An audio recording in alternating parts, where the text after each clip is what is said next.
बलिया से समाजवादी पार्टी के सांसद सनातन पांडे जी हमारे साथ हैं।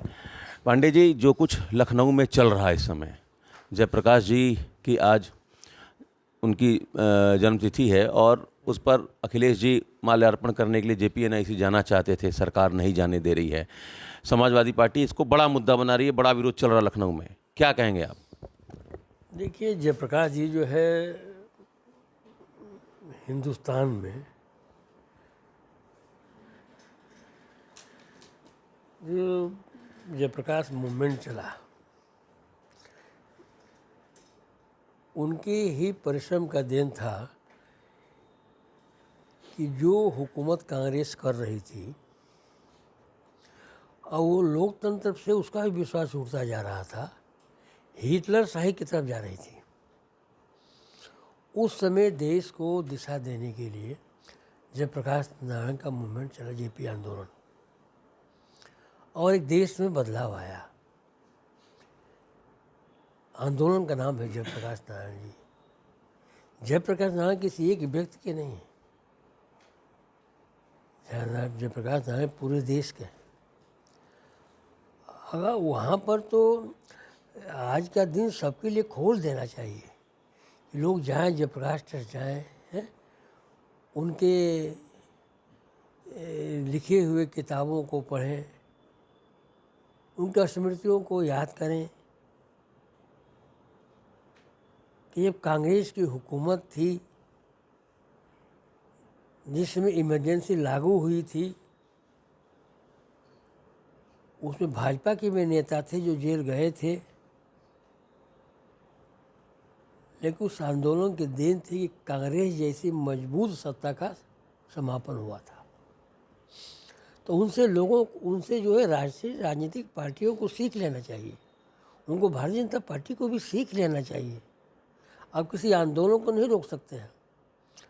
आदरणीय हमारे राष्ट्रीय अध्यक्ष अखिलेश यादव जी को जाने से आप रोक देंगे, लेकिन जो देश का मूवमेंट चल रहा है, जो देश जो है बदलाव की तरफ है, जो आपने 400 पार का नारा दिया और उसमें आप लोगों ने समर्थन दिया, इलेक्ट्रॉनिक मीडिया ने भी समर्थन दिया, प्रिंट मीडिया ने समर्थन दिया, यही गलतफहमी हिंदुस्तान के लोगों में आ गई, नहीं तो इस बार ही भारतीय जनता पार्टी जो है सरकार से बाहर हो गई होती। और जब भी चुनाव करा ले, आज करा ले, कल करा ले, इनको जो है सत्ता से बाहर जाना तय है। ये अब लोकतंत्र में इनको विश्वास नहीं रह गया, अब तो ये हिटलर शाही चला रहे हैं। सरकार कह रही है जेपीएनआईसी में बहुत घास फूस उग गया है, वहाँ कीड़ा है, बहुत सारे कीड़े हैं, डर है कि कहीं नुकसान ना पहुँचा दे अखिलेश जी को। सरकार तो जो उनकी है, सरकार योगी की है। अब पैसे कोई ट्रस्ट इतना पैसा लगा कर आदरणीय राष्ट्रीय अध्यक्ष हमारे अखिलेश यादव जी ने उस चीज़ को बनाया जो आज प्रदेश लखनऊ की सबसे ऊंची बिल्डिंग है। और आपकी इतनी व्यवस्था अच्छी है कि आप उसको साफ सुथरा भी नहीं करा पा रहे हो और कहते हो कि हम देश का विकास करना चाहते हैं। अखिलेश जी की बढ़ती लोकप्रियता से भारतीय जनता पार्टी घबराई हुई है। अभी 10 सीटों पर उपचुनाव होने जा रहा है, भारतीय जनता पार्टी का सफाया होगा और गठबंधन ये पूरी की पूरी सीट जीतने जा रही है। आपने कहा कि गलत फहमी में उनको 240 सीटें आ गई, तो गलत फहमी तो पांडे जी आप लोग को भी है। इमरजेंसी का आपने हवाला दिया, जिस कांग्रेस को आपने कहा कि ख़त्म करने के लिए हम लोग जयप्रकाश जी के नेतृत्व में पीछे पीछे चल रहे थे, उनके साथ आप गठबंधन में हैं। विपक्ष जो होता है वो सत्ता पक्ष का आईना होता है। हम उनको आईना दिखाने का काम करते हैं कि आप ये काम गलत कर रहे हैं। हम सदन में हैं, विपक्ष में हैं, लेकिन जब उनके मुद्दे आते हैं, उनके बजट आते हैं और आम जनता के लिए नहीं होते हैं, तो हम उसमें विरोध करते हैं। उस समय कांग्रेस का विरोध था, लेकिन अगर कांग्रेस सही रास्ते पर चल रही है, जो देश की आवश्यकता है। आज 10 वर्षों में जो है देश में बेरोजगारी बढ़ी, देश 10 वर्षों में जो है महंगाई चरम सीमा पर है, 10 वर्षों में भ्रष्टाचार चरम सीमा पर है। महिलाओं की सुरक्षा के सवाल पर जो है देश जो भ्रष्टाचार में चरम सीमा पर है। देश का कुछ धन जो है बाहर गया उसको ला नहीं पाए एक आदमी को। यह इनका राजनीतिक भ्रष्टाचार है। मतलब कांग्रेस अब सही रास्ते पर है। कांग्रेस की जहाँ सरकार है, आपके बगल का एक प्रांत है, इसमें कांग्रेस की सरकार थी, पिछले बार से नहीं है, उसको छत्तीसगढ़ कहते हैं। जब छत्तीसगढ़ में कांग्रेस की सरकार थी तो आपके धान का रेट 3,000 दिया जा रहा था। उस समय कांग्रेस बुरी थी और आज जब इनकी सरकार आई है तो उन किसानों को 3100 रुपया दिया जा रहा है। इसका मतलब कांग्रेस की नीति अच्छी थी, इसको आपने फॉलो किया। और कांग्रेस की नीति किसानों के हित में है तो भारतीय जनता पार्टी की सरकार सिर्फ जो है झारखंड में नहीं है, सिर्फ जो है वो छत्तीसगढ़ में नहीं है, भारतीय जनता पार्टी की सरकार पूरे देश में है, कई प्रांतों में है।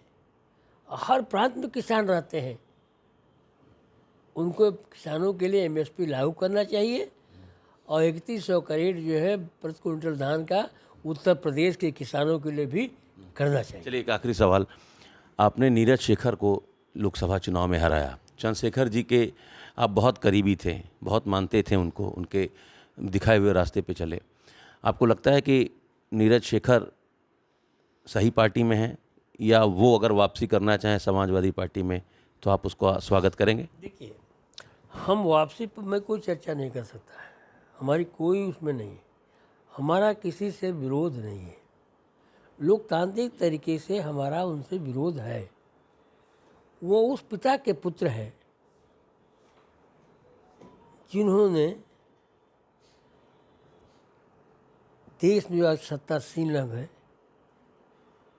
इनको देश में न आए अटल बिहारी वाजपेयी की सरकारें को गिराने का काम आदि चंद्रशेखर जी किए थे। चंद्रशेखर जी जातवादी नहीं थे, हजारों लोगों को इंजीनियर या मेडिकल कॉलेज में उन्होंने दाखिला मुफ्त में करवाया। वो बीजेपी के विरोधी थे। तो वही तो पूछ रहे ना, नीरज शेखर जी क्या गलत पार्टी में हैं? नीरज शेखर जी को अपने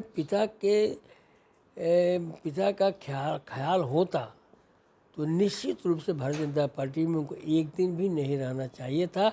हमारी पार्टी से अगर किसी कारणवश नाराज था तो हमारी पार्टी समाजवादी पार्टी है, समाजवादी पार्टी ने आपको सम्मान दिया और समाजवादी पार्टी में रह करके आपको अपनी बात रखनी चाहिए थी। तो घर वापसी की कुछ उम्मीद है? ऐसा मैं कुछ नहीं कर सकता हूँ। जो लोग पार्टी के प्रति वफादार न हों, सिर्फ टिकट के प्रति वफादार हों, इनकी पार्टी की वापसी का कोई सवाल नहीं होता है। समाजवादी पार्टी विचारों की पार्टी है, जिसके पास विचार है उसका समाजवादी पार्टी में स्वागत है। जिसका विचार नहीं है, जो सिर्फ एमएलए एमपी बनने के लिए आना चाहते हैं, उनके लिए हमारे समय से तो राष्ट्रीय अध्यक्ष ने सारे दरवाजे हमारे बंद कर दिए हैं। राष्ट्रीय अध्यक्ष की इस निर्णय का मैं स्वागत करता हूँ। चलिए, तो बलिया के सांसद सनातन पांडे का कहना है कि लखनऊ में जो कुछ हो रहा है समाजवादी पार्टी के राष्ट्रीय अध्यक्ष के खिलाफ, वो लोकतंत्र की मूल भावना के खिलाफ है। Amit Singh, TV9 UP, Varanasi.